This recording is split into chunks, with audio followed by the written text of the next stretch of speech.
జీవితంలో కొన్ని తప్పించుకోలేని నిజాలు ఉన్నాయి. అది నుండి మీరు ఎంత దూరం పరుగెత్తినా, మీరు ఎంత దాచడానికి ప్రయత్నించినా, మీరు ఎంత నాటకం చేసినా, ఒకరోజు ఆ నిజాలు మీ ముఖానికి ఎదురుగా నిలబడతాయి. ఆ క్షణం మీ హృదయం విరిగిపోతుంది, మీ అహంకారం విరిగిపోతుంది, మీ మాయలు విరిగిపోతాయి. కానీ ఆ విరామానికి ముగింపు లేదు. ఇది ఒక జననం, కొత్త మీరు జన్మించు క్షణం. సత్యాన్ని అంగీకరించే వ్యక్తి సత్యాన్ని మార్చే వ్యక్తిగా మారుతుంది. నేను మీకు ఈరోజు చెప్పబోయే నిజాలు మీకు నొప్పి కలిగిస్తాయి. ఇది నిన్ను ముక్కలు చేస్తుంది, కానీ అదే సమయంలో ఇది నిన్ను కొత్త వ్యక్తిగా సృష్టిస్తుంది. మొదటి నిజం ఏమిటంటే, మానవులు మీరు ఎవరో అని కాదు, మీరు ఎవరో అని ప్రేమిస్తారు. వారు మీకు ఏమి ఇవ్వగలరో మాత్రమే చూస్తున్నారు. మీరు వారికి ఉపయోగకరమైనంత కాలం వారు మీను ప్రేమిస్తారు. మీరు వారి కోసం ఉపయోగకరంగా లేకపోతే వారు మారిపోతారు. మీరు అనుకుంటున్నంతమంది మీను ప్రేమించరు. మీరు ఎవరు అని అడుగుతారు. అవ్వనికి ఇష్టమైనది మీరు వారికి ఇచ్చే అనుభూతి. మీరు ఎప్పుడైనా గమనించారా? మీరు దిగువ ఉన్నప్పుడు ఎవ్వరూ మీకు దగ్గర రారు. కానీ మీరు లేచి ఉంటే అందరూ ఒక్కసారిగా సన్నిహిత మిత్రుల్లాగా ప్రవర్తిస్తారు. ఇది ప్రేమ కాదు, ఇది సౌకర్యం. ఇది స్నేహం కాదు, ఇది లాభం. ఈ నిజాన్ని మీరు అర్థం చేసుకునే రోజున మీ జీవితంలో ఎవరు ఉండాలో మరియు ఎవరు విడిచిపెట్టాలో మీకు తెలుసు. ఇది బాధాకరం, కానీ ఇది నిజం. మీరు ఈ నిజాన్ని అంగీకరించిన తర్వాత తదుపరి నిజం మీను మరింత లోతుగా దెబ్బతీయుతుంది. ఒకరోజు మీరు మీ లేకుండా జీవించలేరు అనుకున్న కొన్ని వ్యక్తులను మర్చిపోతారు. ఇప్పుడు మీరు మీ హృదయంలో ఆ వ్యక్తి గురించి ఆలోచిస్తున్నారా? అతని లేకుండా నేను ఎలా జీవించగలను? కానీ సమయం అన్నీ నయం చేస్తుంది. ఒకరోజు మీరు ఆ వ్యక్తిని కూడా ఆలోచించరు. అది ద్రోహం కాదు, అది నయం కావడం, అది ఎదుగుదల. అది గురించి ఆలోచించండి. మీను నాశనం చేయగలంత వరకు ముఖ్యమైన వారు ఇప్పుడు మీ జీవితంలో లేరు. అది ఎలా జరిగింది? అది మీ పెరుగుదల వల్ల, అది మీ అభివృద్ధి వల్ల. మీరు పెరిగినప్పుడు కొంతమంది సహజంగా వెనక్కి పడతారు. అది నష్టం కాదు, అది జీవితం. కానీ కొన్ని గాయాలు కాలంతో మానవించవు. అవి మీ బాల్యానికి చెందినవి. మీరు అసురక్షితంగా ఎందుకు ఉన్నారు? మీరు ఎక్కువగా ఆలోచిస్తున్నారా? మీరు తిరస్కారానికి భయపడుతున్నారా? ఇది ఇప్పుడే రాలేదు. మీరు చిన్నప్పుడు వచ్చిన గాయమే అది. మీరు ఆ గాయాన్ని పట్టించుకోకపోతే అది మీ సంబంధాలలో కనిపిస్తుంది. మీ విశ్వాసంలో ఇది చూపిస్తుంది. మీ నమ్మకంలో ఇది చూపిస్తుంది. మీ కోపంలో ఇది చూపిస్తుంది. మీరు కేవలం జరిగినది కాకుండా స్పందిస్తున్నారు. చాలా సంవత్సరాలుగా మోసుకుపోయిన పరిష్కారము లేని నొప్పికి అది నయం చేయకపోతే అది మీ మొత్తం జీవితాన్ని నియంత్రిస్తుంది. మీరు ఎంత పెద్దవారైనా మీ చిన్నప్పటి గాయాలే మీ నిర్ణయాలను నియంత్రిస్తాయి. ఆ గాయాలను కాపాడడానికి ముందుగా మీరు ఒక నిజాన్ని అంగీకరించాలి. మీకు నిబద్ధత ఉన్నవారు నిబద్ధత కలిగిన వారు కాదు. నోనోడు % ఇచ్చేవారు మీకు 10% కూడా ఇవ్వరు. మీరు వారిని ప్రాధాన్యతగా చూస్తున్నారు, కానీ వారు వాసును ఒక ఎంపికగా చూస్తున్నారు. మీరు వాటిని రక్షిస్తున్నారు, వారు మీను ఉపయోగిస్తున్నారు. మీరు వారిపై నమ్మకం ఉంచారు, వారు మీను పరీక్షిస్తున్నారు. ఇది బాధాకరం, కానీ ఇది వాస్తవం.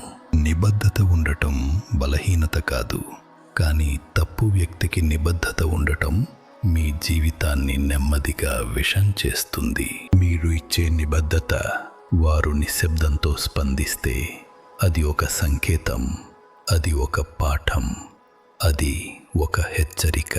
ఈ వాస్తవాన్ని మీరు అర్థం చేసుకున్న తరువాత తదుపరి సత్యం మీను మరింత లోతుగా చొచ్చుకుంటుంది. మీరు మీ ఉద్దేశ్యాల ద్వారా మీను కొలుస్తారు, కానీ ప్రపంచం మీను మీ చర్యల ద్వారా కొలుస్తుంది. మీరు అనుకుంటారు, నేను మంచి వ్యక్తిమి, నేను ఎవరికీ హాని చేయను. కానీ ప్రపంచం అడిగే ఒకే ఒక్క ప్రశ్న ఉంది: మీరు ఏమి చేశారు? ఉద్దేశ్యాలు మీ అహంకారాన్ని రక్షిస్తాయి, చర్యలు మీ జీవితాన్ని నిర్మిస్తాయి. ప్రపంచం నీ హృదయాన్ని చూడదు, ఇది నీ ఫలితాలను చూస్తుంది. మీరు ఎంత మంచి వ్యక్తి అయినా ప్రపంచం కేవలం ఫలితాన్ని మాత్రమే కొలుస్తుంది. మీరు ఎంత ప్రయత్నం చేసినా ప్రపంచం కేవలం ఫలితాన్ని మాత్రమే చూస్తుంది. ఇది అన్యాయంగా ఉండవచ్చు, కానీ అన్యాయమైన ప్రపంచంలో న్యాయమైన ఆశలతో జీవించడం సాధ్యం కాదు. అందుకే కొంతమంది తమ చర్యలను నియంత్రించలేరు, ఎందుకంటే వారు వ్యసనబద్ధులయ్యారు. మీరు అంటారు, మాకు ఈ జీవితం ఇష్టం లేదు, మాకు ఈ ప్రజలు ఇష్టం లేదు, నాకు ఈ పరిసరాలు ఇష్టం లేదు. కానీ మీరు దాన్ని వదలరు, ఎందుకంటే మీరు ఆ నొప్పికి అలవాటు పడినారు. నొప్పి పరిచయమైనది, ఆసక్తికరమైనది, సురక్షితమైనది. మీరు ఆ బాధలోనే ఒక గుర్తింపును సృష్టించారు. మీరు దాన్ని వదిలేస్తే మీరు ఎవరో తెలియదు అని మీరు భయపడుతున్నారు. కానీ నిజం ఏమిటంటే, మీరు ఆ నొప్పిని విడిచిపెట్టినప్పుడు మాత్రమే మీ నిజమైన గుర్తింపు వెలుగులోకి వస్తుంది. మీరు ఫిర్యాదు చేస్తున్న నొప్పిని మీరు రహస్యంగా పట్టుకుని మీతో ఉంచుకుంటున్నారు. ఈ వ్యసనానికి మూలం మీరు ఒంటరిగా ఉండడానికి భయపడుతున్నారని ఉంది. అందుకే మీరు మీకు గౌరవం ఇవ్వని, మీను అర్థం చేసుకొని మరియు మీను ఉపయోగించే వారిని వదిలి వెళ్ళలేరు.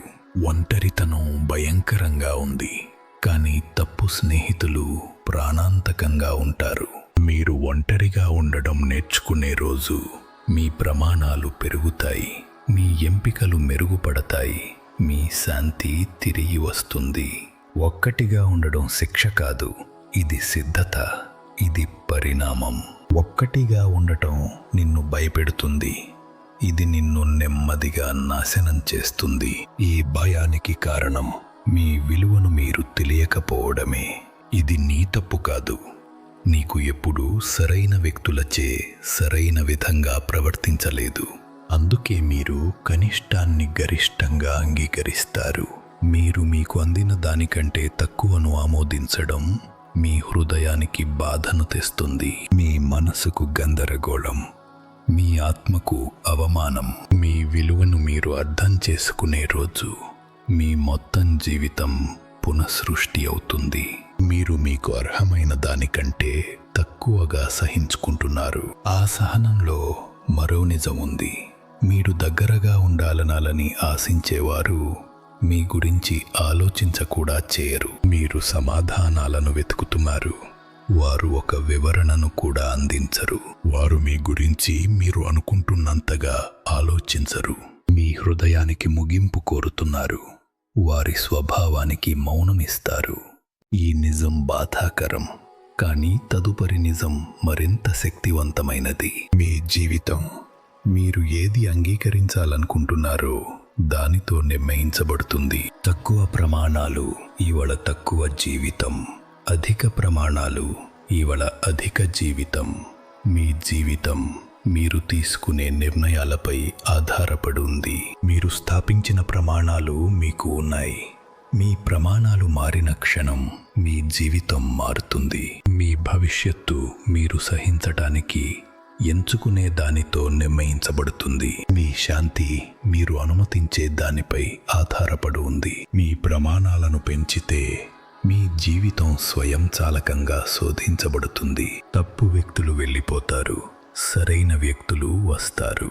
మీ మార్గం స్పష్టంగా ఉంటుంది. ఈ నిజాలు మీకు నష్టం కలిగించవచ్చు, ఇవి మీను విరగొట్టవచ్చు, కానీ దీనిపై ఆలోచించండి. భంగిన కంచం ప్రమాదకరం, భంగిన హృదయం ఆపలేనిది. మీరు భంగించవచ్చు, కానీ మీరు ముగియలేరు. మీరు ఒక యోధుడు, ఎవరూ మీను ఆపలేరు. ఈ సత్యాలలో ఏది మీ మనసును ఎక్కువగా ప్రభావితం చేసింది? కింద వ్యాఖ్యానించండి. ఈ సత్యం నాకు అవసరమని రాయండి. మరియు ఆ ఒక సత్యాన్ని ప్రస్తావించండి. మీ వ్యాఖ్య మీలాంటి మరొక యోధుడికి మేల్కొనడానికి పిలుపుగా పనిచేయవచ్చు. ఈ వీడియో మీకు విలువ ఇచ్చినట్లయితే దయచేసి దీన్ని పంచుకోండి. ఎందుకంటే అరివోన్ కేవలం ఒక ఛానల్ కాదు, ఇది ఒక సమాజం. యోధుల సమాజంలో చేరండి. ఇది నచ్చింది, చందా తీసుకోండి.